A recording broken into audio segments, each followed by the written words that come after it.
زیارت سر اقدس حضرت امام حسین ابن علی علیہم السلام۔ السلام علیکم ورحمۃ اللہ وبرکاتہ۔ بسم اللہ والحمد للہ والصلاة والسلام علی سیدنا رسول اللہ وعلی آلہ وصحبہ ومن والاه۔ قاہرہ مصر میں اس مقام پر سیدنا امام حسین علی مقام رضی اللہ تعالی عنہ کا سر اقدس دفن ہے۔ سب مؤرخین کا اس بات پر اتفاق ہے کہ آپ رضی اللہ تعالی عنہ وعلیہ السلام کا جسد مبارک کربلا میں آپ کے مقتل میں ہی دفن کیا گیا، لیکن آپ کے سر اقدس کے حوالے سے مؤرخین اور علماء کرام کا اختلاف ہے کہ وہ کس جگہ دفن ہوا۔ ہم جس مسئلے پر گفتگو کریں گے، جس رائے پہ ہم گفتگو کریں گے، جس پر ہم اپنے دلائل پیش کریں گے، وہ یہ ہے کہ امام حسین علیہ السلام کا سر اقدس قاہرہ میں ہی ہے۔ آپ کے سر اقدس کو مختلف جگہوں پر لے جایا گیا، یہاں تک کہ وہ عسقلان بحیرہ روم کے کنارے پر ایک شہر ہے، وہاں دفنایا گیا اور پھر وہاں سے آ کر آخرکار وہ قاہرہ مصر میں لایا گیا۔ مصر میں قاہرہ کے مقام پر یہ سر اقدس کے وجود کے ہونے کو کثیر مؤرخین نے اس بات کی تاکید کی ہے، جن میں سے کچھ مشہور مؤرخین یہ ہیں: ابن میسر القلقشندی، علی بن ابی بکر الشہیر بالسایہ الہروی، ابن ایاس، سبط ابن الجوزی۔ جن مؤرخین نے اس بات کو ثابت کیا ہے کہ آپ رضی اللہ تعالیٰ عنہ کا سر اقدس قاہرہ میں ہی موجود ہے، ان میں سے ایک مشہور مورخ عثمان مدوخ، وہ لکھتے ہیں کہ مشہد حسینی کے 3 مزارات ہیں پوری دنیا میں، جہاں پر امام حسین علیہ السلام کے سر اقدس کی زیارت کے لیے لوگ جاتے ہیں۔ 3 جگہوں پر جاتے ہیں۔ پہلی جگہ وہ جہاں سے کربلا کے بعد آپ رضی اللہ تعالیٰ عنہ کے سر اقدس کو دمشق لے جایا گیا، لیکن یہاں پر یہ بات قابل ذکر ہے کہ عثمان مدوخ لکھتے ہیں دمشق میں آپ رضی اللہ تعالیٰ عنہ کے سر اقدس کو دفن کیا گیا۔ اور اس بات پر کلام کرتے ہوئے، اس بات پر کومنٹ کرتے ہوئے امام رائد سید محمد ذکی ابراہیم رحمہ اللہ وہ لکھتے ہیں کہ جس مسجد میں آپ رضی اللہ تعالیٰ عنہ کا سر اقدس رکھا تھا، یعنی دمشق والی مسجد میں، تو وہ ہرگز مدفن نہیں تھا، وہاں پر سر اقدس کو دفن نہیں کیا گیا تھا، بلکہ کچھ عرصے کے لیے ایسے رکھا گیا تھا حفاظت کے طور پر۔ یہ پہلا مشہد ہے جو دمشق میں جہاں پہ زیارت ہوتی ہے۔ دوسرا مشہد وہ ہے جو عسقلان ہے، دمشق سے لے جانے کے بعد۔ عسقلان آج کل کے دور میں یہ اسرائیل کے تحت ایک شہر آتا ہے، اور پھر آخرکار یہ دوسرا مشہد ہو گیا۔ تیسرا مشہد وہ یہ ہے کہ عسقلان سے پھر آپ رضی اللہ تعالیٰ عنہ کا سر اقدس قاہرہ مصر لایا گیا اور یہاں پر اس کی تدفین ہوئی۔ امام مقریزی رحمہ اللہ وہ لکھتے ہیں کہ امام حسین علیہ السلام کے سر اقدس کو عسقلان سے جب قاہرہ لایا گیا، وہ کون سی تاریخ تھی؟ وہ 8 جمادی الاخر سن 548 ہجری بمطابق اتوار 31 اگست 1153 عیسوی۔ اس تاریخ پر جب یہ قاہرہ میں لایا گیا، 1 سال تک قصر زمرد میں اس کو دفن کیا گیا، اور اس 1 سال تک مشہد حسینی کی باضابطہ تعمیر ہوتی رہی۔ یہ جو آپ ویڈیو میں مسجد دیکھ رہے ہیں، اس پوری مسجد کی تعمیر توسیع ہوتی رہی، اور مشہد حسینی کے لیے قبہ شریف بنتا رہا، مزار شریف الگ سے بنتا رہا، اور پھر 1 سال کے بعد قصر زمرد سے سر اقدس کو لا کر یہاں اس جگہ پر دفن کیا گیا۔ اس مقام پر سر اقدس کے موجود ہونے کی ایک اور دلیل علماء یہ بھی ذکر کرتے ہیں کہ برطانیہ میں جو میوزیم ہے، وہاں پر کچھ سال پہلے ایک ہینڈ ریٹن مینوسکرپٹ ملا تھا، ایک نسخہ خطیہ ملا تھا ایک کتاب کا، اس کا نام ہے تاریخ آمد، جو ابن الاورق نے لکھی ہے، اور ابن الاورق المتوفی سن 572 ہجری 572 ہجری میں مصنف کی وفات ہے، اور یہ جو نسخہ خطیہ ملا ہے، پتہ چلا ہے کہ اس کی یہ تاریخ 560 ہجری میں لکھا گیا، یعنی مؤلف کی وفات سے 12 سال قبل یہ کتاب لکھی گئی ہے۔ اور اس کتاب میں انہوں نے خود ثابت کیا ہے کہ وہ خود اپنی آنکھوں کے سامنے یہ واقعہ ان کے پیش آیا، عسقلان سے آپ رضی اللہ تعالیٰ عنہ کے سر اقدس کو لایا گیا اور قاہرہ مصر میں اس جگہ وہ دفن کیا گیا۔ اس کے علاوہ وہ کہتے ہیں کہ میں خود اس مجمع میں شریک تھا جب آپ رضی اللہ عنہ کے سر اقدس کو نہایت ہی ادب و احترام اور اہتمام کے ساتھ لایا جا رہا تھا، اور اس کے علاوہ کثیر تعداد میں علماء، فضلاء، صوفیاء کرام اس جمع غفیر میں شریک تھے، استقبال رأس حسین میں شریک تھے،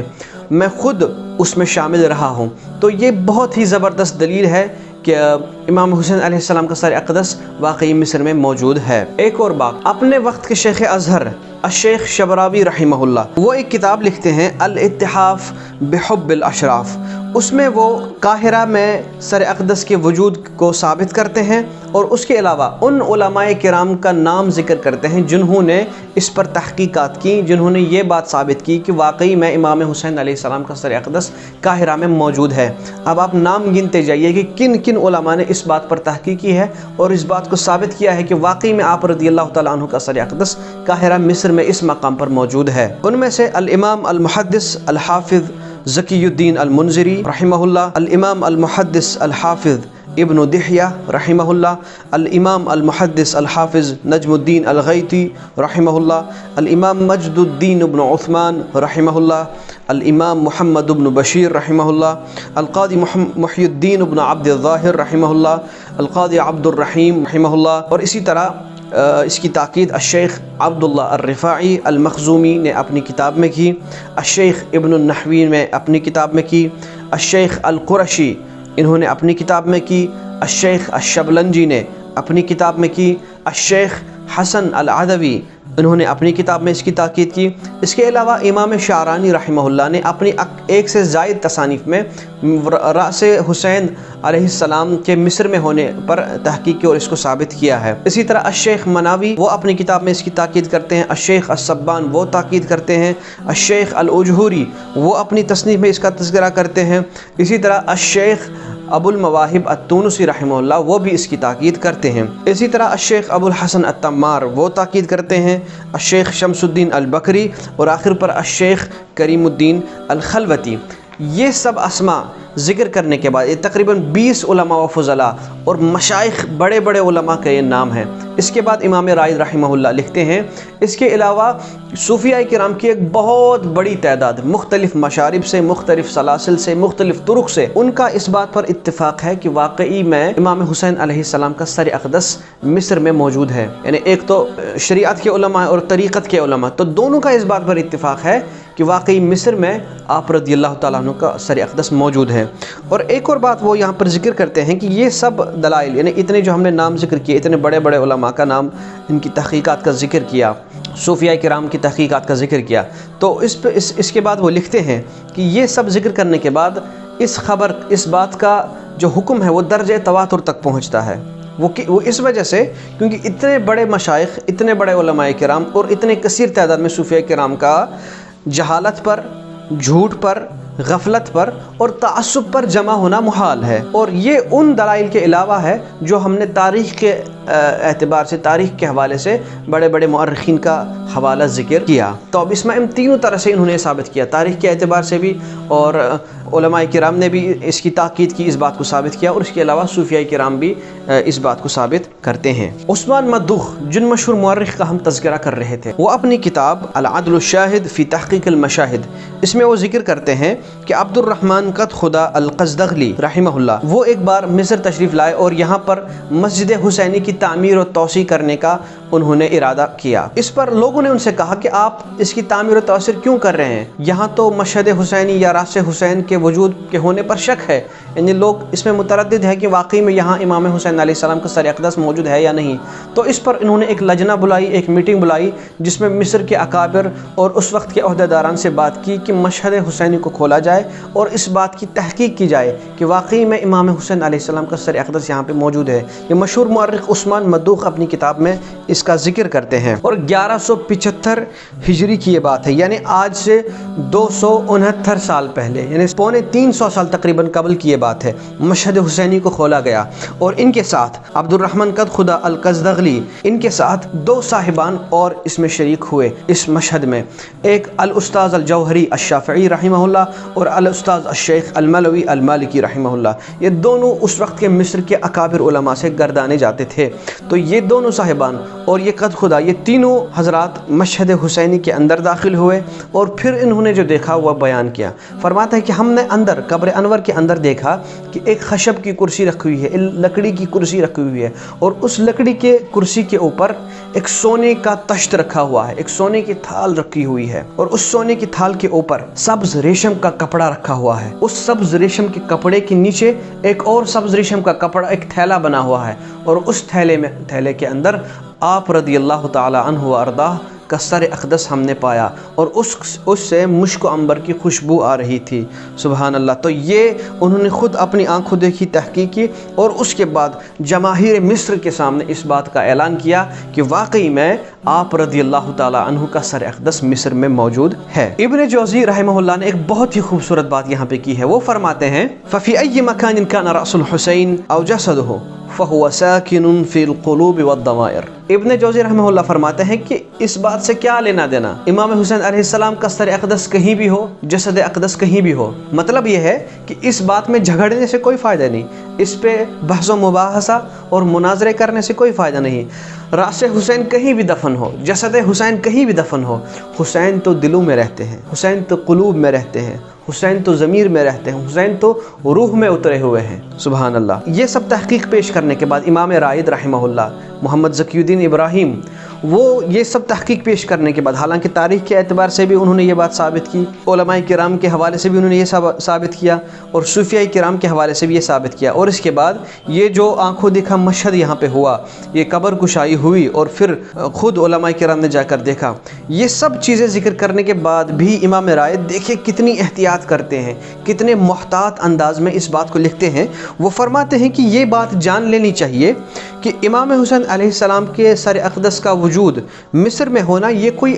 عقائد میں سے نہیں، کوئی امہات العقائد کی بات نہیں ہے جس کے ماننے یا نہ ماننے سے انسان مسلمان یا کافر ہو جائے گا، یہ کوئی ایسی بات نہیں ہے۔ فرماتے ہیں فَمَنْ شَاءَ فَلْيُؤْمِنْ وَمَنْ شَاءَ فَلْيَكْفُرْ، جو ماننا چاہے وہ مان لے، جو نہ ماننا چاہے کوئی زبردستی ہے نہیں۔ اور پھر ایک خوبصورت جملہ لکھا ہے، فرماتے ہیں وَالْحُسَيْنُ هُوَ الْحُسَيْنُ، حسین تو تب بھی حسین ہے، جس کو ماننا ہے حسین تب بھی حسین ہے، اور کسی کے نہ ماننے سے حسین کی حسینیت میں کوئی ذرہ برابر بھی فرق نہیں آئے گا۔ اور فرماتے ہیں حسین حسین ہے، امس والیوم وغدن، حسین کل بھی حسین تھے، حسین آج بھی حسین ہے، اور حسین ہمیشہ حسین رہیں گے۔ اسقلان سے مصر جب سر اقدس کو لایا گیا تو یہ جمادی الاخر کے آخری ہفتے کی آخری منگل کو دفنایا گیا۔ اسی وجہ سے مصری ہر سال جمادی الاخر کے آخری ہفتے میں اور آخری منگل کو یہاں عرس حسینی منایا جاتا ہے۔ لیکن ایک بات قابل ذکر ہے، مصری اس دن کو مولد الحسین کے نام سے مناتے ہیں،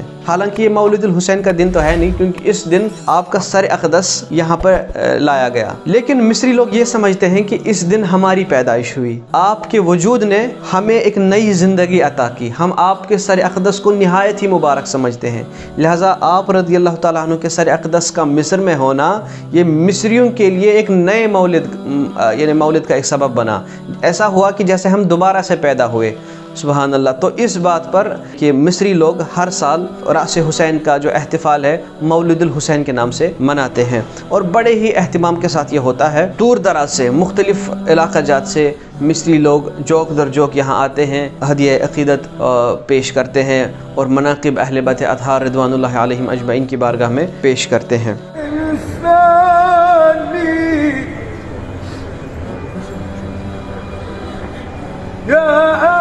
بيت الجود والكرم الذي هو دينكم والبر والإحسان۔ ایک اور خاص بات اس مقام مبارک کے حوالے سے عرض کروں کہ یہاں پہ ایک حجرہ ہے، ایک کمرہ ہے، جس میں حضور علیہ السلام اور اہل بیت اطہار رضوان اللہ علیہم اجمعین کے کچھ تبرکات بھی محفوظ کیے گئے ہیں۔ جو بھی تبرکات یہاں پہ ہیں وہ صحیح سند کے ساتھ ثابت ہیں، اور اس پر بھی علماء نے کافی تحقیقات لکھی ہیں۔ مختصر میں ان تبرکات کا ذکر یہاں پہ آپ کے سامنے کروں۔ جو تبرکات کا یہ جو کمرہ ہے وہ تو آپ ویڈیو میں دیکھ ہی رہے ہوں گے، اور یہ اس کا دروازہ ہے، اس کے دو دروازے ہیں اس حجرے کے، ایک وہ دروازہ جو مسجد کی طرف ہے، اور اس حجرے کا دوسرا دروازہ مشہد حسینی کی طرف ہے جو روضہ شریف کے اندر کھلتا ہے۔ بہت ہی خوبصورت، اور اس حجرے کے اندر جہاں پہ تبرکات نبوی رکھے گئے ہیں، سورہ علم نشرح کی آیات بینات لکھی گئی ہے اس حجرے کے اندر، اور جو تبرکات یہاں پہ ہیں ان میں سے حضور علیہ السلام کی قمیص مبارک کا ایک ٹکڑا ہے، اور آپ صلی اللہ تعالیٰ علیہ وآلہ وسلم کی سرمہ دانی بھی اس میں موجود ہے، اور آپ صلی اللہ علیہ وسلم کے داڑھی مبارک کے 2 بال شریف بھی یہاں پہ موجود ہے۔ اس کے علاوہ قرآن مجید کے 2 نسخے، 2 مصحف شریف ہیں جو خط کوفی میں لکھی گئے ہیں۔ ان میں سے ایک نسخہ، ایک مصحف سیدنا عثمان بن عفان رضی اللہ تعالی عنہ کے